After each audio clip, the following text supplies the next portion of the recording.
আমি ওই সময় একটু মনেই করেছিলাম, যেহেতু আগে আমি একটা চাষ করে মার খাইছি, ভাবছিলাম কি হয় না হয়।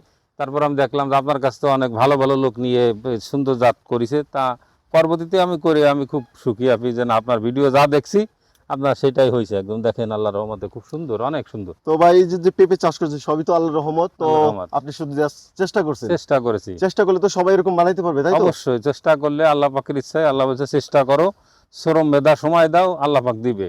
তো এই গাছে কোন রকম যেসব জিনিস দিচ্ছেন মাটির নিচে রোপণ করার আগে যদি বলতেন। আমি সংক্ষিপ্ত। মাটির নিচে আপনার সর্বপ্রথম দিতে হবে ফুরাডন দানা বিষ, আপনারা যেটাই দেন, মাটির সব পোকামাকড়, জৈব সার দিছি, ফসফেট দিছি এবং পটাশ দিছি। কি পরিমাণে দিচ্ছেন?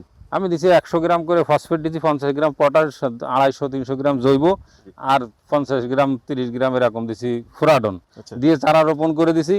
15 দিন পরের থেকে যখন আস্তে মাটি দিতে হয়, প্রত্যেকবারে ছত্রাকনাশক স্প্রে করে আচ্ছা। মাটি দিতে হবে প্রত্যেকবার। তাহলে আর কি গাছের গোড়া পড়বে তাহলে না? কখনো গাছের গোড়া, একটা গাছ আমার এই যে টোটাল 2000 গাছের ভিতরে আমার একটা গাছে ফুসে কোথাও মারা যায়নি। আচ্ছা, তা তো আমি দেখতেছি কোন একটা গাছ টলে নাই, মরে টলে নাই, পচে ঢলে নাই, পড়ে নেই। এই বর্ষায় মানুষের ক্ষেত নষ্ট হয়ে শেষ হয়ে যাচ্ছে, কিন্তু আপনি দেখেন আমার পুরোগের ভিডিও করেন, একটা গাছ ফসলের জন্য কোথাও আমার মারা যায়নি বা ঢলেও পড়ি নেই। আচ্ছা, বিশাল ব্যাপার। তো ভাই আপনার সঙ্গে কথা বলে ভালো লাগলো। যারা অন্তত পেঁপে চাষ খুঁটিনাটি সম্পর্কে জানতে চাইতে অন্তত এই শর্ট ভিডিও জানতে পারবে কিভাবে গাছে গোড়ায় মাটি দিবে, মাটি দেওয়ার আগে কি ছত্রাকনাশক দিতে হবে কিনা, জি জি এবং রোপণ করার আগে কি কি দিছিলেন মাটিতে। তো আপনি বললেন আপনার এই মূল্যবান কথায় আসলে অনেক উপকৃত হবে।